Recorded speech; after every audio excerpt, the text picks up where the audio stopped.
If you're struggling as a parent, then I would strongly advise therapy.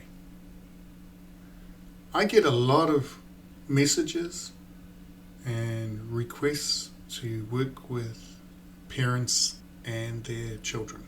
One thing that has really helped me as a parent, because in the position I am now, there's not a lot I can do. Like, I'm not running classes, not doing Warrior Kids, and not offering support to parents in a physical sense. Like, I don't have a facility to offer any services. What I can do, though, is I can speak to it. Something that's really helped me as a parent has been therapy.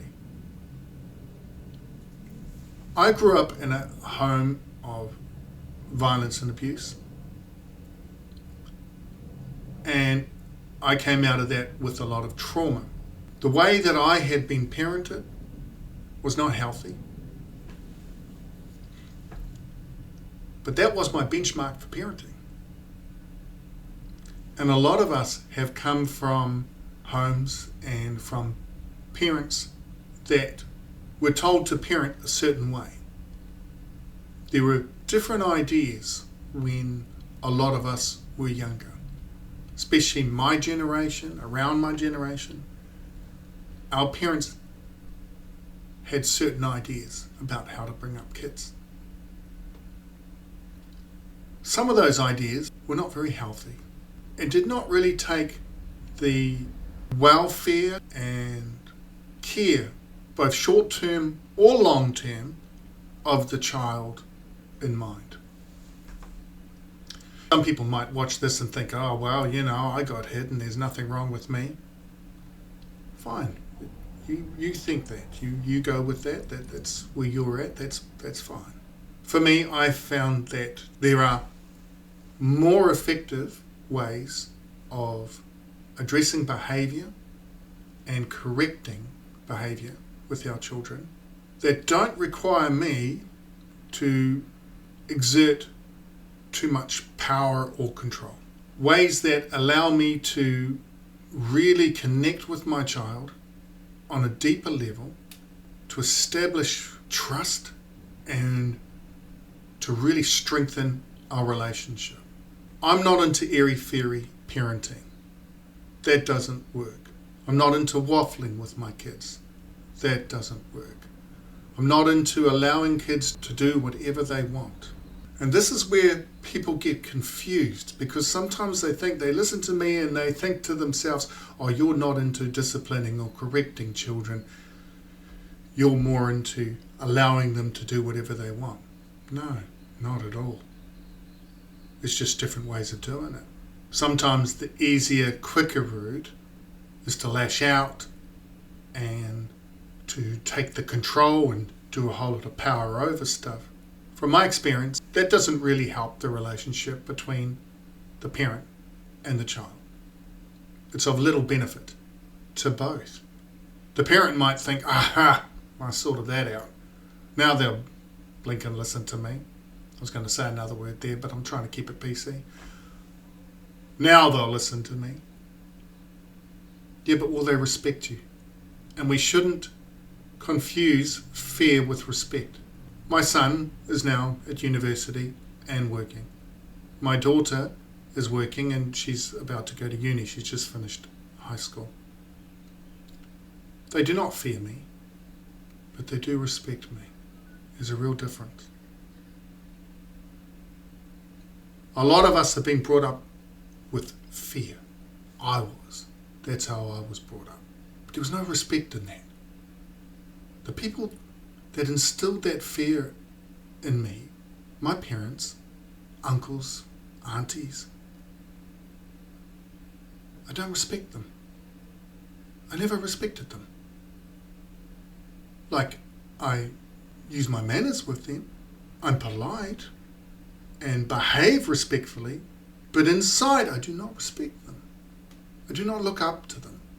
I do not think of them as great role models or people that I should listen to. The adults that stood out for me when I was young were those that had self-control, that were able to keep their emotions in check and not lose it. Now you think back as a kid, I mean, those adults were gold. They were amazing adults. You could talk to them. They'd actually talk to you.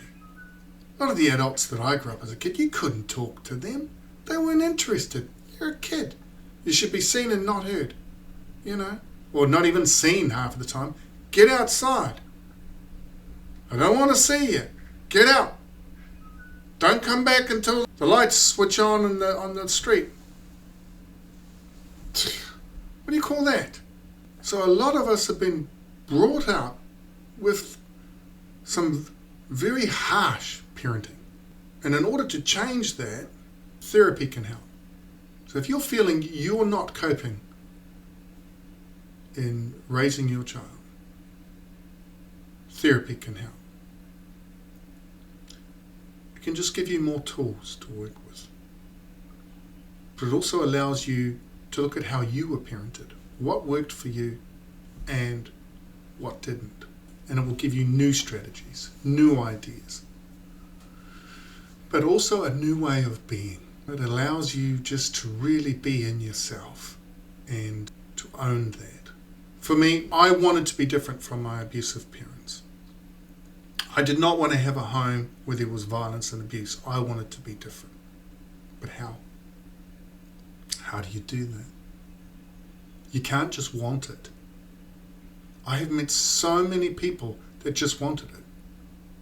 They wanted to be different. They wanted to do things differently. But it didn't end up that way. Or they couldn't get it right. It just didn't happen. There was this unseen force playing out within them that sabotaged all their attempts to be different. And it was coming from them. A lot of the parents that I've talked to about this, they identify that. They can see that. They can see that they're not coping, that they're not always making the right choices, and that they have a part to play in their child's behaviour. That's great, man. That's where it starts, being able to identify that. If you can find a good therapist that can help you, look at that and find out, what is this part of you that is sabotaging your attempts? Where does that come from?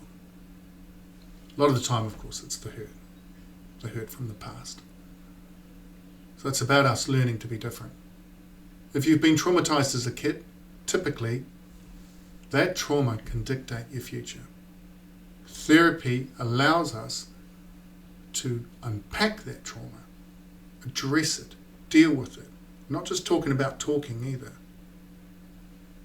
There's different ways you can get therapy. You need to find a way that's going to work for you, but also challenge you. Be challenged. Be open to being challenged. Because there has to be change. There has to be growth. So don't be afraid of therapy.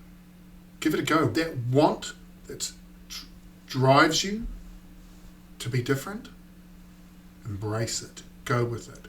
Man, I was so determined with therapy. I mean, I did many stints of therapy throughout my life. The last one I did was over 5 years. Every week, every Tuesday, off I would go.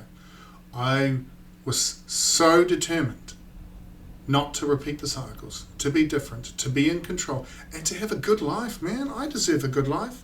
I want a good life. I don't want to live like I did when I was a kid. I don't want my family exposed to anything like what I grew up with. And people don't like us to talk about this stuff a lot. It's frowned upon. It's not liked. You get rejected if you do talk openly about a lot of these things. I have done talks at schools, and then following those talks where I've just talked a little bit about this, following those talks, there has been complaints. Because some of the teachers got triggered. Now, being triggered is not a bad thing. Being triggered is actually telling you, hey, there's some work to be done here. There's some things that need to be addressed within me That's what triggering means. If you're triggered, it means you've got work to do. It's an opportunity to do some work so that you don't get triggered anymore. That's what we're looking for. For me, with those talks, of course, I'm thinking about the kids. I'm also thinking about stuff, but I'm thinking about those kids, because a lot of those kids are growing up in homes where it's not safe. Some, a lot are growing up in homes that are wonderful and safe and with parents who are in control. Others are not. We know that. New Zealand has terrible numbers when it comes to child abuse and deaths within the family, child deaths within the family from family members. Come on. We know that. And what, we're going to keep ignoring it? Keep pretending it's not happening? So when I go to a school, no, I will talk, and I will talk openly, because I know there's kids like me that are listening. Some will have worse experiences than me. Some will have the same, some will have less. But it all matters. And even for the children coming from good homes, man, they enjoy being inspired as well when they hear about breaking cycles and overcoming these bad paths. It shows them that when you are faced with adversity and challenges and difficulties, that you can overcome. So I encourage you to open up. I encourage you to seek a therapist if you are not coping as a parent. Allow yourself to grow, to become that wonderful parent that you know you are. That's the big thing. You know you can do it. You know it's there. If we've got things that we feel ashamed about, guilt, don't allow that to hold you back. Change. Every day is a new opportunity to do things differently. Every day. Whatever happened yesterday, today is a new day. I'm going to choose to be powerful and live well today, to have a good life, to be that loving, caring father and partner. And then, of course, I choose to do that every day. So don't be afraid of therapy. Don't be shy. Go for it. Embrace it. I did. Really put the effort in. It will help you to become a better parent.